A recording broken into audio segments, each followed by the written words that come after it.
Donc nous on est bien en amont du projet, on est à l'élaboration voilà, des implantations, vous pouvez voir d'année en année ça change.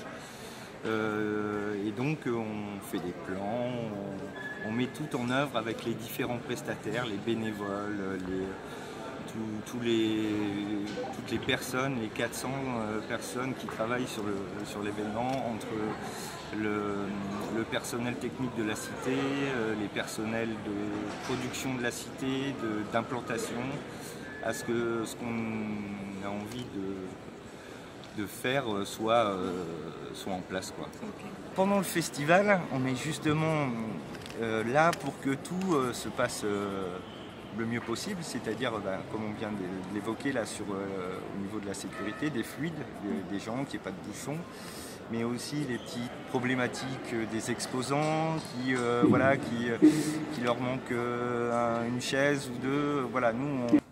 Non, c'est l'état de l'art. Là tu peux en mettre. Et là tu peux en mettre une rangée. Oh, mais des nerfs, ils peuvent jouer avec ça. Ouais. Là tu peux en mettre 10. 10 et 9 là. Et puis tu peux faire... 10 et 9. 10 et 9. 19. Et puis tu peux faire des petites rangées là. Ouais. Ce qui serait bien, c'est d'enlever cette table là. Je sais pas à quoi elle sert, mais... Si on peut, elle sert pas beaucoup. Ouais. Est-ce que vous pouvez m'expliquer là ce que vous êtes en train de faire? Je nettoie l'instrument et je finis de le nettoyer avec un petit peu de nettoyage de la touche sous les cordes, parce que la colophane, qui est le produit qu'on met sur les crins des archers, se dépose sur l'instrument. Donc voilà, le petit nettoyage de fin de réglage. Voilà. D'accord. Est prêt à repartir. Parfait. Et donc vous me disiez, en termes d'intervention, qu'est-ce que vous pouvez être amené à faire sur la folle journée? Alors, le plus souvent, je travaille sur les archers. Je changeais le crin. Du reméchage? Du reméchage, voilà. Et puis des décollages de bord, hein, les bords de l'instrument. Alors là, la météo est plutôt clémente, même s'il ne fait pas très beau, il fait humide. Donc je pense que ça va être une année plutôt calme. Quand il fait très sec, les instruments souffrent plus. Donc quand il fait très froid, quand il gèle. En hiver, on a des décollages de bord, les instruments qui se dérèglent aussi, avec les variations d'hygrométrie. Donc c'est ça les interventions les plus courantes, quoi. Ou des fois des petits problèmes de cheville, ou les musiciens qui tournent beaucoup, qui sont en panne de cordes, et voilà, ils en profitent pour se dépanner, quoi, ici. Voilà. Qu'est-ce qui fait un peu la spécificité de travailler au sein d'un festival par rapport à votre atelier habituel? La spécificité, c'est de voir plein de gens de haut niveau et puis de se mettre en danger, voilà, en les dépannant, et c'est toujours intéressant, de voir des beaux instruments, et puis d'aller au concert juste après pour aller les écouter. C'est une opportunité voilà, qui est extraordinaire. Principale activité, c'est d'abord d'analyser toutes les fiches techniques que l'on reçoit au fur et à mesure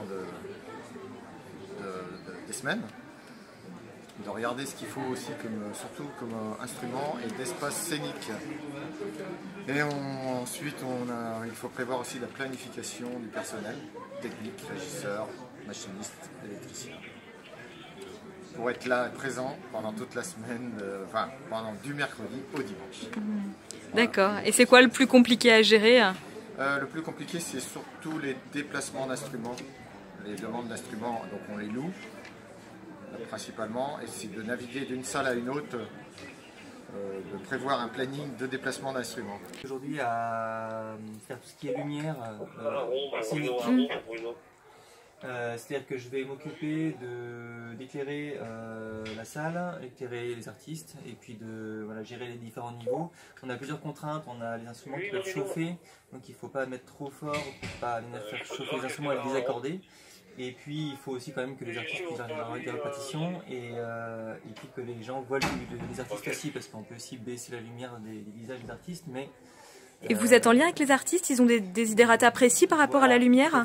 Avant chaque concert, ils arrivent un peu avant, et ça nous permet donc d'ajuster avec eux la lumière dont ils ont besoin.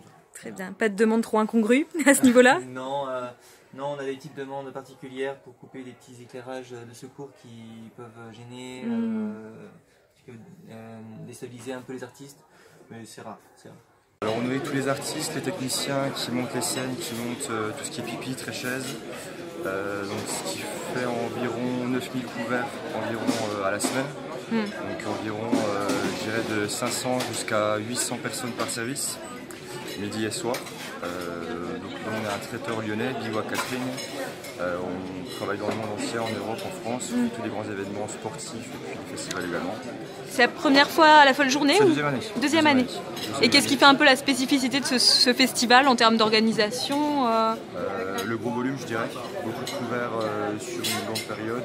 Et puis des nationalités différentes. On a des Russes, des Japonais. Là, c'est une très belle mission. Des gens très sympathiques. Maintenant, ça fait plaisir de venir à Nantes.